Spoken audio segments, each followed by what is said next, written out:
I have to confess, it's weird. It feels really, really weird. After so many years of being able to hang my hat, I'm bashing on the Browns and calling them the skid marks of the NFL and all of these things and pointing to them how they're the example of what you don't do. You look at where the Cleveland Browns are now. They're not all the way there, but the landscape has significantly changed for the organization. The narrative has changed for the organization. The trajectory is significantly pointing up for this organization. And it puts me in a really awkward spot. Like, I don't know what to do here. Because I'm used to talking about a team that went 0-4 last year. 0-16 in 2017. 1-31 the previous 2 seasons. Think about that. They won 1 football game in 2 damn years. 1 game in 2 years. Those are the Browns that I know and love. Those are the skid marks that stay near and dear to my heart and on this channel. Now they start winning games. I don't know what the hell to do. But you look at this team, like, even going into 2018, I had some optimism for them because at one point in time, the over-under for wins for them was like 4.5. And I was huge on taking the over. Don't know if they were going to be a playoff team yet or not, but they were going to win more than 4 or 5 games. I was confident in that. Even with Joe Thomas retiring. Even with the idiotic trade for Tyrod Taylor. It just felt like it was going to be a little different this year, even with the massive handicap of Hugh Jackson. But there were quite a number of things that happened in this offseason. Like even go to the tail end of the previous year. You bring in John Dorsey as your general manager, so you actually have somebody with at least a little bit of acumen as a talent evaluator.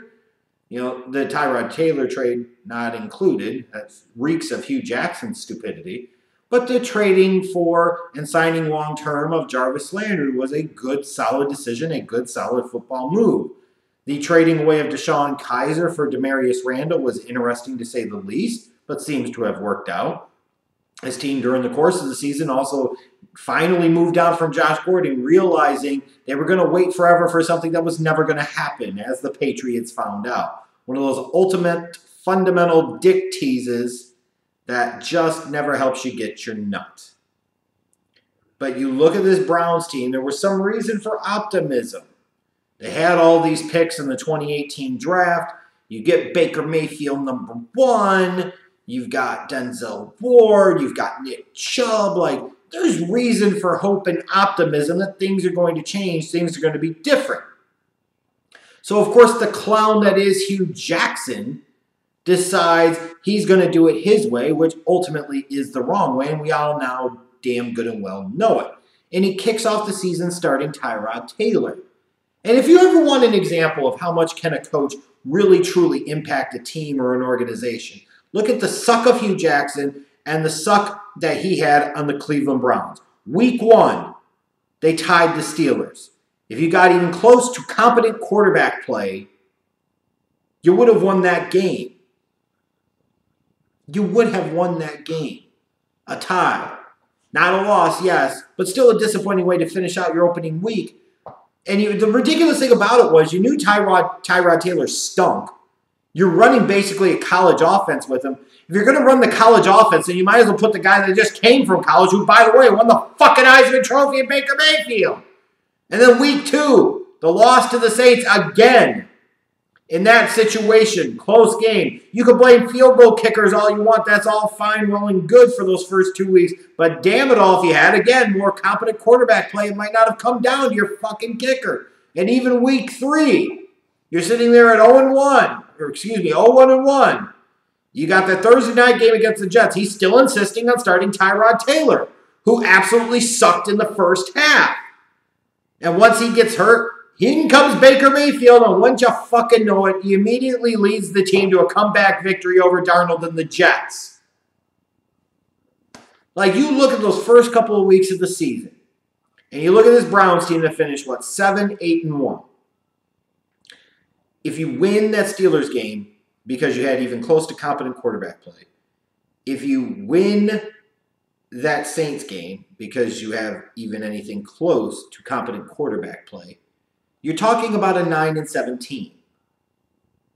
Right? Right? Right? You might be talking about more because of the momentum that would have come from winning those first 2 games against the Steelers, against the Saints. This team could have won 10 games or more and probably won that fucking division. And you think about it this way. Imagine if the Browns won week 1 and week 2. You get to that week 17 game against the Ravens. The Browns aren't just playing to go above 500 and playing for pride and trying to keep the Ravens out of the playoffs. They're playing for the divisional title and a berth in the playoffs. That's where Hugh Jackson fucked them up. And if anybody still thinks Hugh Jackson's good, just listen to some of his interviews after he got fired. You can hear the lack of leadership, the total lack of accountability, the lack of personal responsibility, always everybody else's fault. I didn't do anything wrong. Like, even you hear the story talking about when they came in and John Dorsey fired him. He told him to get the fuck out of his office. And, bitch, it ain't your office anymore. You should have immediately had security remove him from the premises and kick him in the fucking ass and say, thanks for nothing, you jackass. It's exactly what the fuck they should have done. The good thing is for you, if you're a Browns fan, halfway through the season, they finally moved on from this asshat. He potentially cost you a trip to the playoffs, sure, but if that's what it took to finally move on from this fucking mistake, which still reeks of Jimmy Haslam, like you bring in John Dorsey, this guy's 1-31 the last 2 years. He gave you nothing that showed you any indication that he deserved to be retained, brought back for a 3rd year, so you let him waste a half of your fucking season. What a goddamn joke. No wonder Baker Mayfield hates his fucking guts. Can you blame him? Can you blame him? Hell no. Like, look, long term, we're going to see what the true trajectory and arc of this Browns team is. They've now promoted Freddie Kitchens to be their new head coach, so you're getting some continuity there with Baker Mayfield, and let's see how he progresses. His rookie season, he had some ugly games. The analytics boys try to ignore that, and some of the Baker nuts will sit there and ignore that too, but he had some bad games, like you would typically expect out of a rookie quarterback. He also had some pretty good performances, and there's a bit of a star power there. There's a bit of a quality of almost magic to him. Like, you could tell it was different. Like, he has presence. He has star power. He can get people around him to do more. Long term, how's it going to play off? We'll see. But Baker didn't even get to play all 16 games, still set a rookie record for most touchdown passes by a quarterback. That's crazy. Nick Chubb, once they finally started to give him opportunities more, he played at a very high level the rest of the season and averaged over 5 yards a fucking carry. So in spite of the Hugh Jackson handicap, this was still a top half in the league offense, which compared to the past couple of years with that clown, you know where they were, and they most certainly were not that. And if you would have thought that with Joe Thomas retiring before the season started, you'd have been lucky to win a lot of bets, because I doubt very many people would have thought this would have been a top half of the league offense. But you get Baker Mayfield, and you put him in a good situation where you've got a running game, you've got a solid interior offensive line, you've got some talent outside with guys like Jarvis Landry, and then you think about a guy like in the 4th round, Antonio Callaway, that you bring in. You've got David Njoku at tight end. Hell, even late in the year, you bring in Breshad Perryman, who was an ultimate failure with the Ravens. Give him a chance, and all of a sudden you're getting something out of him. He's making some big plays happen, for Christ's sake. Like, the future looks promising for the Browns on the offensive side of the ball. For those that wonder, especially probably Greg Williams talking about clowns, why this team ultimately did not retain him to be the head coach permanently, the defense that showed some promise early in the season that played well fell apart as the season went along. Yes, you had Myles Garrett with 13.5 sacks. He was a stud. Denzel Ward was really, really good as a rookie, at least somewhat validating that top 5 selection. This was a team that was 25th against the run, or excuse me, against the pass, 28th against the run, 30th overall in total yards allowed. They were bad. Ultimately, they were bad defensively from a statistical standpoint. They absolutely were. And they're going to have to get better in that area, because otherwise you're going to be trying to win shootouts 34-31 every week, and eventually those chickens come home to roost. Good thing for this team is they've got a ton of salary cap space to go along with the young quarterback and some of the nice pieces they have on the offensive side of the ball, so they could perhaps go into free agency, invest perhaps in an edge rusher, invest in a difference maker or two. Because you're the Browns right now, you've had a lot of draft picks in recent years, and yes, a lot of your former first-round picks in recent years are not with the team anymore, but You need impact players. You don't so much need depth and just overall talent. Right now, you need some stars and you need some difference makers on both sides of the ball, specifically on the defensive side. And all of a sudden, the Cleveland Browns, with their almost $80 million in salary cap space, the young quarterback that is easy to see why people like him and why teammates get behind him. All of a sudden, you look at this team and you say, you know what, the Browns aren't a terrible destination. And on top of that, players are going to want to sit there and think about, hey, this team could pay me pretty well. I can go into this situation and help this team do something, build my own legacy, and potentially be a god in Cleveland forever, whatever the hell that's worth. So, man, I tell you, it's weird to talk about the Browns like this because I'm not used to it. It feels odd. Good, but odd. In this offseason, though, what should they focus on? I look at the trenches first. A lot of championship teams are built in the trenches.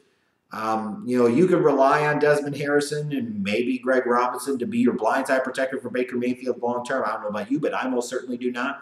I think left tackle has to be a primary concern for this team in the offseason. I feel like they could use a little more explosiveness up the middle in that defense to give you some complement to Myles Garrett on that front four. I look up the middle on that defense too. Man, if a guy like Devin White was there at pick 17 for the Cleveland Browns, he sure would seem to be a natural slam dunk kind of fit for them. In terms of other areas on the defensive side of the ball, I feel like they could use a little more help at corner to go along with Denzel Ward, use more complementary edge rushers around Myles Garrett. The good thing for the Browns is now is that they've turned a corner. They have potential, they have momentum, and they're going to be odds-on favorites in a lot of people's minds to win that division in 2019. It won't just happen. It won't just be handed to them. But they can do it. They've still got some work to do with this roster, with this team. But at least you can finally feel like, for the first time in forever, that the Cleveland Browns actually have a plan, a purpose, and have the potential to fucking do something.